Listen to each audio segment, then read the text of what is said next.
Afternoon. Welcome to the Fox 8 5 o'clock news. I'm Katie Nordine. And I'm Neil McNeil. This discovery happened a week ago this past Saturday, but we're just getting our look at the court documents, and they are troubling to say the least. Fox 8's Aaliyah Sims joins us now from campus. And Aaliyah, it sounds as if students are happy this guy was caught, but upset they weren't alerted about the person and what he had with him.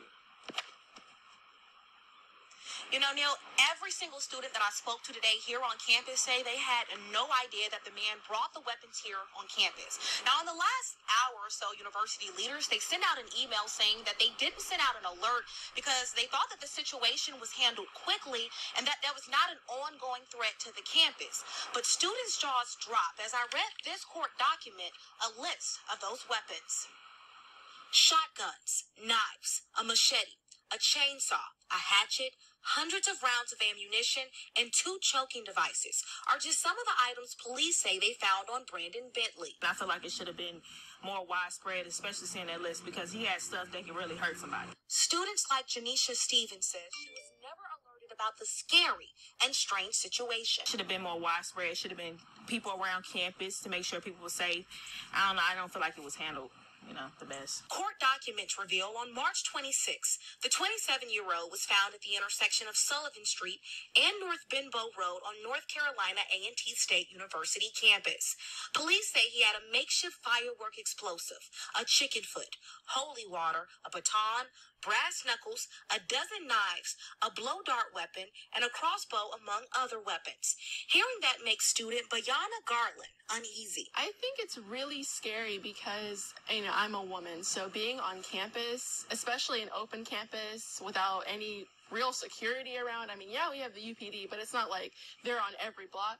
And to know that a man was here with all that stuff, like a chainsaw, choking tools and things like that, that's really scary for me. She believes there should have been more transparency so students would know what's going on. I definitely think that I should know what's going on campus, especially something like this. And for it to be kept from us, I'm just like, what is it? Like, is there like an agenda or something like that? Because I want to protect myself. And if I see somebody like that or people acting suspicious, it's like I know then, to stay away or to report it or something like that instead of being completely clueless. Now, Brandon Bentley, he was charged with having a gun and explosives on educational property. Now, he, among other charges, he has since been released, but as a condition of that release, he is not allowed on any educational property whatsoever. Live in Greensboro, Aaliyah Sims, Fox 8 News. Well, first off, let me just, on that last part, he should not have been released from jail. They should have kept him. There should have been no bond. Remember I tell you that there are cases where there shouldn't be a bond? He shouldn't have one. Let me just start right there. Second of all, if I saw anybody that was walking on the campus that looked like that, they would stick out like a sore thumb. Why do I say that? In case y'all are unaware, North Carolina A&T is an HBCU. Granted, there is a mixture of people there, but some will just stick out because a lot of HBCU campuses are small, or you've walked around them enough to know everybody and see familiar faces, even if it's not people that you converse with on a daily basis. I know from experience.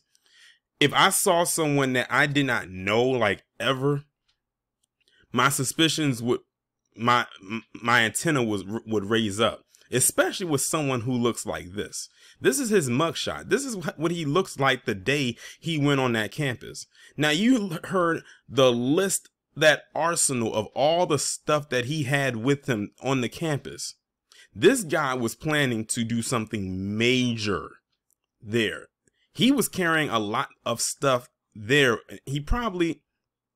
I wouldn't be surprised. He probably had to travel in the van. There's no way he would have been able to carry all of that stuff on foot. That's a lot of stuff to carry, and anyone would have saw that.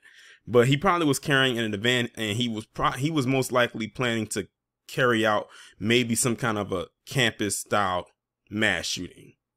Luckily, they were able to get this guy with the limited security that they had. And it's really messed up that the school dropped the ball on alerting the students about what was really going on or giving them all the details, because those kids, them students, they could have been sitting ducks.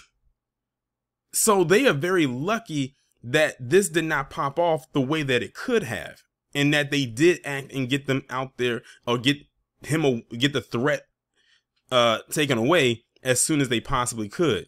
But like I said, the fact that he's out, granted, yes, they say that he's not allowed to go on any educational campus, but sometimes people, you know, they live life dangerously. They renegades and rebels about the cause. They'll do it anyway. My thing is, what made him choose that campus? Now, clearly we see the obvious. PCI, he had all this arsenal, all this stuff, and he went to an HBCU. He could have went to any other location or any other campus in North Carolina, but he chose North Carolina A&T, which again is an HBCU. And I believe that North Carolina only has 2 of them, which is A&T and North Carolina Central. It might be another one, but those are the 2 that stick out to me right there. But that's the one that he chose to go to. I wonder what those kids' parents had to say about this when they got wind of what happened, or what could have happened.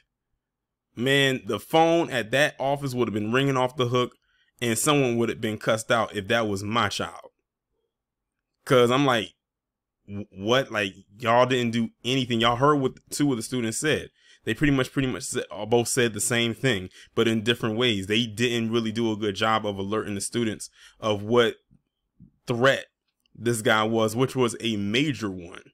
Again, this man had knives, explosive devices, guns, and a whole bunch of other things that I can't even name off of the top of my head. So he was ready to be a one-man wrecking crew. In other words, he was about to be a Dylan Roof times 10. And the irony of it all is Dylan Roof did what he did down in South Carolina, and this guy was prepared to do something in the state above it. And see, he was on a campus, so it's wide open. He could have been treating this like this was Call of Duty. And that's another thing. I think a lot of these individuals like him, they take their fantasy of the game, like of video games like that, and then they bring it out into the real world. Now, let me just give this disclaimer. This is not me saying that the video games is what caused this man to do it. Because again, we don't know what made this guy go up there and attempt to do what he was going to do. I'm just saying a lot of them take fantasy and fiction and bring it into real life. Remember, you can die in those video games and restart and then come back to life. You die in real life, you ain't coming back. There's no restart button on reality. It just is what it is. But again, this guy should be locked up. I don't care if they say he pretty much got a restraining order from the school. He should be in jail right now until his next court date.